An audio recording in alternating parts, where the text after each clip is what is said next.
कि सीए के समर्थन में केवल एक पीआईएल क्यों हुई? क्योंकि सीए के समर्थन में पिटीशन फाइल करने के लिए पैसा नहीं आया। और सीए के विरोध में 236 पीआईएल क्यों हुई? क्योंकि सीए का विरोध करने के लिए पैसा है। सारा खेल किसका है? सारा खेल किसका है? ये कड़ी सच्चाई आपको बता। भारत को बचाना है, भारत की संस्कृति को बचाना है, भारत की परंपरा को बचाना है, तो सबसे पहले जुडिशियल सिस्टम अच्छा करना पड़ेगा। परिवार एक कैसे रहता है? मान लो 4 बेटे हैं, अगर पिता चारों बेटों में भेदभाव करे तो परिवार एक रह पाएगा क्या? जोर से बोलिए जरा। वैसे ही अगर 4 कम्युनिटी भारत में रहती है और चारों का अलग अलग भेदभाव होगा, चारों का अपना अलग अलग नियम कानून होगा, तो चारों एक साथ नहीं रह पाएंगे। 4 बच्चे हैं, चारों की स्कूलिंग अलग अलग हो, अलग अलग सिलेबस हो, अलग अलग करिकुलम हो, एक दाएं पढ़ रहा है, एक बाएं पढ़ रहा है, चारों भाई एक साथ रह पाएंगे क्या? जोर से बोलिए। यही सिचुएशन देश की है। अगर देश को इकट्ठा करना है तो कम से कम सेकेंडरी तक, कम से कम 10वीं तक भारत में यूनिफॉर्म एजुकेशन सिस्टम लागू करना पड़ेगा। चलो 11वीं 12वीं की बात छोड़ दो, बीए बीएससी बीकॉम छोड़ दो, जो अपना करना है। कम से कम जो बेसिक, जब तक बच्चा फुली मेच्योर नहीं हो जाता तब तक उसका सिलेबस करिकुलम कॉमन करना पड़ेगा और पूरे भारत में करना पड़ेगा। आप इसको हर चीज को परिवार से कनेक्ट करो। 4 आदमी है, 4 भाई है, एक बहुत अमीर हो गया, एक बहुत गरीब हुआ, आपस में ठीक से रह पाएंगे क्या? आपस में प्रेम से रहेंगे क्या? घर में देख लो, एक भाई रिक्शा चला रहा हो, एक भाई हवाई जहाज चला रहा हो। हवाई जहाज वाला अपने रिक्शे वाले के बगल में बैठा बैठा के सेल्फी लेगा क्या? लेगा सेल्फी? नहीं। तो क्या करना पड़ेगा?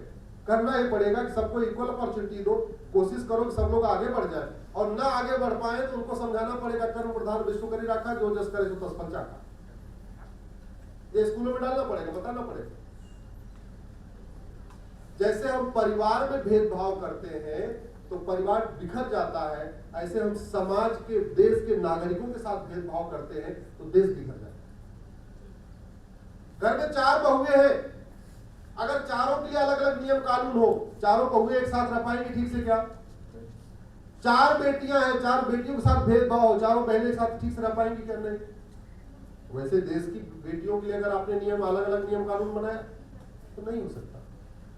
और सबसे बड़ी बात इसका तरीका ये होता है कि आप वैज्ञानिक सोच विकसित करो। फंडामेंटल ड्यूटी में लिखा भी है, वैज्ञानिक सोच विकसित करना ये सरकार का दायित्व है। सरकार सुनिश्चित करे वैज्ञानिक सोच विकसित हो। वैज्ञानिक सोच तब विकसित होगी जब सबको प्राइमरी में इस तरीके का सिलेबस करिकुलम होगा कि लोग शास्त्रार्थ करेंगे, लोग तर्क करेंगे। और हमारे देश में शास्त्रार्थ और तर्क की परंपरा रही है। दुनिया का सबसे पहला कोडिफाइड लॉ,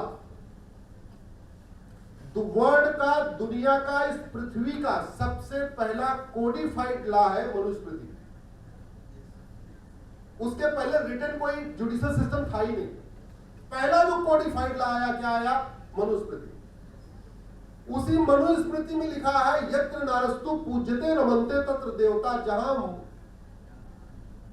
महिला का सम्मान होता है वहां देवता निवास करते हैं। ये उसी मनुस्मृति में लिखा हुआ है। लेकिन उसी मनुस्मृति में कुछ ऐसी बातें लिखी है जो आज के परिप्रेक्ष्य में ठीक नहीं है। तो अब क्या करना चाहिए? पूरी मनुस्मृति को लेकर पकड़ के बैठना चाहिए, या यत्र नरस्तु पूज्यते को आगे लेना चाहिए और जो गड़बड़ उसको छोड़ना चाहिए? क्या करना चाहिए? अच्छा, मनुस्मृति इतनी बार जलाई गई, हर साल मैं देखता रहता हूं 2-4 लोग मनुस्मृति को जलाते रहते हैं। जो लोग मनुस्मृति जलाते हैं आज तक किसी का गला काटा क्या? जोर से बोलिए जरा। जो लोग मनुस्मृति का पन्ना फाड़ देते हैं आज तक किसी का गला काटा क्या? नहीं। रामचरितमानस में चौपाई है, ढोल गंवार शूद्र पशुधारी। हालांकि उसका अर्थ अलग है, लेकिन लोग उसका कुतर्क करके कुछ अलग अर्थ में कई लोग करते हैं। तो जो लोग कुतर्क करते हैं ढोल गंवार शूद्र पशुधारी के बारे में, उनका आज तक किसी की हाथ पैर तोड़ा गया? जोर से बोलिए। वेद पुराण के ऊपर कितनी बार शास्त्रार्थ होता है, समीक्षा होती है। किसी का हाथ पैर तोड़ा क्या, किसी का घर जलाया क्या? नहीं। रामायण, वाल्मीकि रामायण, रामचरितमानस में कितनी खुली चर्चा होती है। किसी का हाथ पैर तोड़ा क्या, किसी का घर जलाया क्या? नहीं। सत्यार्थ प्रकाश जो आर्य समाज की पुस्तक, उस पर कितनी चर्चा हो चुकी है। किसी ने आर्य समाजियों को मार मार के ठीक किया क्या? नहीं। हमारे जैन ग्रंथों पे खुली चर्चा होती है, बौद्ध ग्रंथों पे खुली चर्चा होती है। किसी का घर जलाया, किसी का गला काटा, किसी का कुछ किया क्या? नहीं। ये भारत की खूबसूरती है। ये इसीलिए सेल्फ इवॉल्व सोसाइटी है। हमारे यहां कुरीतियों की बात करने वाले को सम्मानित किया जाता है। सती प्रथा का विरोध किया, आज की डेट में हम उनको पढ़ाते हैं।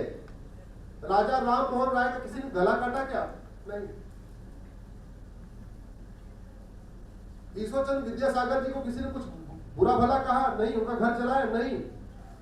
जितने सोशल रिफॉर्मर थे उनके ऊपर कभी अटैक हुआ क्या? नहीं। भारत का संविधान यही कहता है, freedom of speech, freedom of thought, liberty of thought, liberty of belief, liberty of faith, liberty of worship. ये होना चाहिए, क्लोज नहीं होना चाहिए, शास्त्रार्थ होनी चाहिए, चर्चा होनी चाहिए। लेकिन ये व्यवस्था क्या हर जगह है क्या? आप भारतीय ग्रंथों पे खुली चर्चा कर सकते हैं, ऐसा विदेशी ग्रंथों पे कर सकते हैं क्या? अरे भाई बोलो हाँ या ना, कुछ तो बोलो। कर सकते हो क्या? जो कर सकता हो जरा करके दिखाओ यहां से।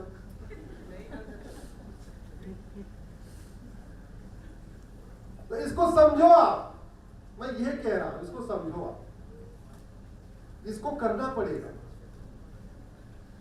इसको बिलीव, फेथ, वर्शिप। और मैंने कहा ना 1947 में जो हुआ गड़बड़, उसको ठीक करने का सारा रास्ता इसमें दिया हुआ है। दुर्भाग्यवश संविधान संविधान संविधान संविधान होता रहता है, लेकिन संविधान में क्या लिखा हुआ है इस पे कभी चर्चा नहीं होती। सब संविधान विशेषज्ञ, सब संविधानवादी, सब संविधान पता नहीं क्या क्या करते रहते। आर्टिकल 13 ये कहता है कि जितनी भी नियम, कानून, रीतियां, प्रथाएं जो भेदभाव पैदा करने वाली है, ये 26 जनवरी 1950 को खत्म हो गई। आर्टिकल 13 ये कहता है। तो करना यह था कि कुरीतियों की लिस्ट बनानी थी, कुप्रथाओं की लिस्ट बनानी थी, और 26 जनवरी के बाद एक दिन संसद में खड़े होकर कह देना था, भैया देखो इतनी कुरीतियां चल रही, इतनी कुप्रथाएं चल रही है, आज के बाद खत्म। ऐसा हुआ क्या? भारत की कुरीतियों और कुप्रथाओं पे चर्चा होनी चाहिए थी, हुई क्या? हम अगर चाहते हैं कि देश एक हो, एक भारत श्रेष्ठ भारत बने, तो सबसे आवश्यक ये है, हाँ अच्छा, परिवार पे बात चल रही है। तो परिवार तब एक रहेगा, शिक्षा समान होगी। परिवार एक तब रहेगा जब चिकित्सा समान होगी। परिवार एक रहेगा जब बहन बेटियों के लिए एक कानून होगा, यानी यूनिफॉर्म सिविल कोड होगा। परिवार एक तब रहेगा जब वन नेशन वन लॉ होगा। परिवार तब एक होगा जब संविधान होगा। देश तब एक होगा जब संविधान होगा। दो शब्दों से मिलकर बना है संविधान। सम विधान। सम मतलब समान और विधान। देश तब एक होगा जब सही मायने में स्वतंत्र होगा। आप सब सारे एजुकेशनिस्ट बैठे हुए, रिसर्च स्कॉलर बने हुए। स्वतंत्र का मतलब क्या होता है? स्वतंत्र, स्वयं का तंत्र, सेल्फ सिस्टम।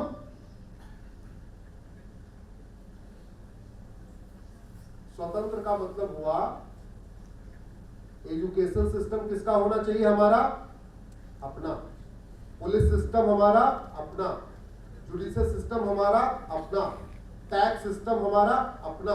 स्वतंत्र, स्वयं का तंत्र। तब एक भारत श्रेष्ठ भारत बनेगा। और तब ये 1947 की जो भावना, जिस भावना से 1947 हुआ था, उस भावना से दोबारा कुछ आगे बात नहीं पड़ेगी। संविधान के प्रियम्बल के पहले पन्ने पे लिखा हुआ है सोवरेन, मुझे लगता है इन सब के ऊपर आप लोगों को पेपर इंट्रोड्यूस करना चाहिए। सोरेन का मतलब क्या है? संप्रभु। और संप्रभु का मतलब क्या है? स्वतंत्र का मतलब क्या हुआ? और कौन कौन सा तंत्र गुलामी वाला चल रहा है, इस पे पेपर होना चाहिए। संविधान का मतलब होता है समान विधान, संविधान का मतलब होता है सम्यक विधान, संविधान का मतलब होता है एक देश एक विधान, संविधान का मतलब होता है जेंडर न्यूट्रल, रिलीजन न्यूट्रल नियम कानून। अच्छा एक चीज बताइए, वो ऊपर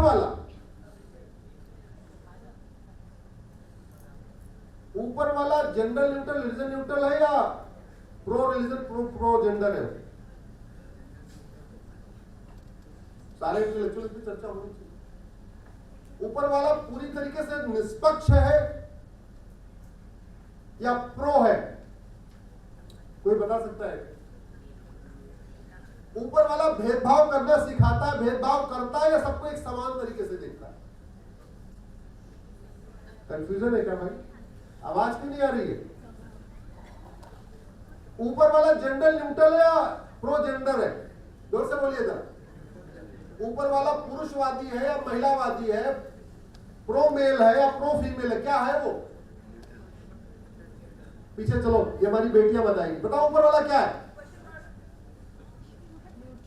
जेंडर न्यूट्रल है या कोई भेदभाव करता है? न्यूट्रल है। वो लैंग्वेज न्यूट्रल है या प्रो लैंग्वेज है? किसी एक लैंग्वेज की तरफ ज्यादा फेवर करता है? मुझे ऊपर थोड़ा बोलो भाई। रिलीजन न्यूट्रल है, ऊपर वाला जेंडर न्यूट्रल है, ऊपर वाला कास्ट न्यूट्रल है, ऊपर वाला क्रीड न्यूट्रल है। ऊपर वाला भेदभाव करता है क्या? तो ये भेदभाव सिखाता कौन है? और नीचे वाला। लेकिन नीचे वाला जो भेदभाव करता है ये ऊपर वाले के नाम पे करता है। एक 3 इडियट फिल्म है, देखा कितने कितने कितने लोगों ने देखा 3 इडियट? उसमें आमिर खान का एक बहुत बढ़िया डायलॉग है, कहता कौन फिरकी ले रहा है, ऐसे बोलता है ना। अच्छा ठीक है, हाँ फिरकी का क्या कह रहा है? कोई फिरकी ले रहा है, फिरकी समझते हो ना सब लोग? ये फिरकी चल रही है। आगे से जब कोई आपको नियम कानून बताए कि नहीं नहीं नहीं लड़कियों के लिए ये कानून, लड़कों के लिए ये कानून, जरा उससे पूछना ये जो कानून ऊपर वाला है वो प्रो बॉय है या प्रो गर्ल है? पूछो उससे। आपको ओपन डिबेट करनी पड़ेगी, आपको साइंटिफिक टेम्पर डेवलप करना होगा, आपको वैज्ञानिक सोच डेवलप करनी होगी। भारत में रहते हैं, कुरीतियों को खत्म करना है, कुप्रथाओं को खत्म करना है, छुआछूत को खत्म करना है, जो आर्टिकल 17 कहता है। आर्टिकल 17 कहता है छुआछूत खत्म करो। छुआछूत का मतलब उसमें कोई फिजिकल छुआछूत की बात नहीं है। छुआछूत शारीरिक होती है, छुआछूत आध्यात्मिक होती है, छुआछूत मानसिक होती है, छुआछूत वैचारिक होती है। ये कहना कि मैं सुपीरियर हूं तुम इंफीरियर हो, इससे बड़ी छुआछूत क्या हो सकती है? अच्छा चलो मैं आपसे और पूछता हूं, भारत किससे चलता है? संविधान से। भारत किससे चलता है? संविधान से। संविधान में क्या लिखा है? इक्वेलिटी। अब ये संविधान जो इक्वेलिटी की बात कर रहा है, इक्वेलिटी अमंग रिलीजन है, टोटल ओवरऑल इक्वेलिटी की बात कर रहा है। ओवरऑल इक्वेलिटी, यूनिवर्सल इक्वेलिटी की बात कर रहा है। और संविधान में ही फ्रीडम ऑफ रिलीजन मिला है। कहां मिला? आर्टिकल 25 में। तो कोई रिलीजन अगर इक्वेलिटी अमंग रिलीजन सिखा रहा है, न कि यूनिवर्सल इक्वेलिटी सिखा रहा है, तो क्या आर्टिकल 25 उसको प्रमोट प्रोपोगेट करने का राइट देता है क्या? जोर से बोलिए। कोई रिलीजन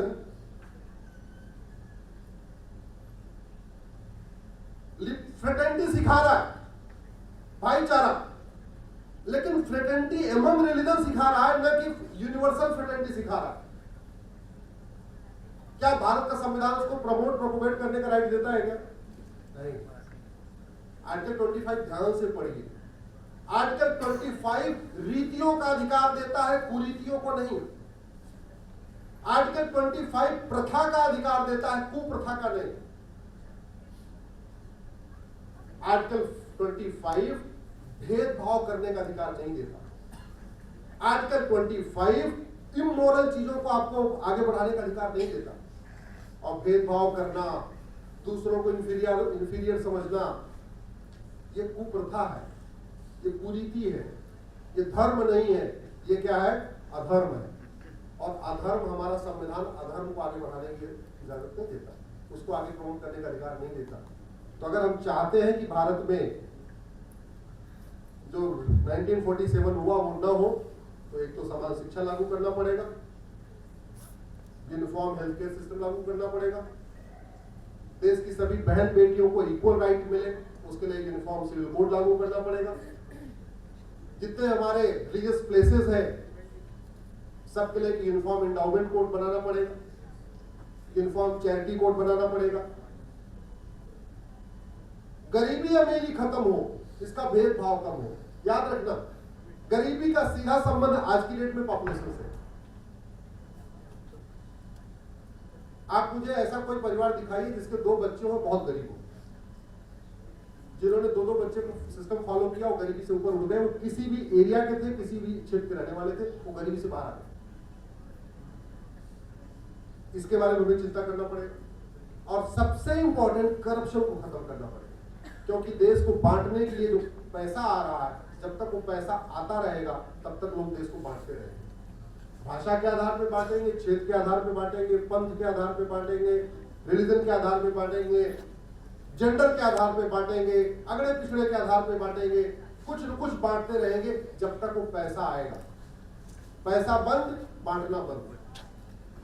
इसके लिए आपको करप्शन के खिलाफ कठोर कानून बनाना पड़ेगा, 100 रुपए से बड़ी नोट बंद करना पड़ेगा, पूरे सिस्टम को कैशलेस करना पड़ेगा, तब जाके। और ज्यादा कुछ लोगों को, सिर्फ पॉलिटिकल पार्टियों को कैशलेस किया जा सकता है। क्यों भाई? आज की डेट में गोलगप्पे वाला भी ऑनलाइन लेने लग गया पैसा।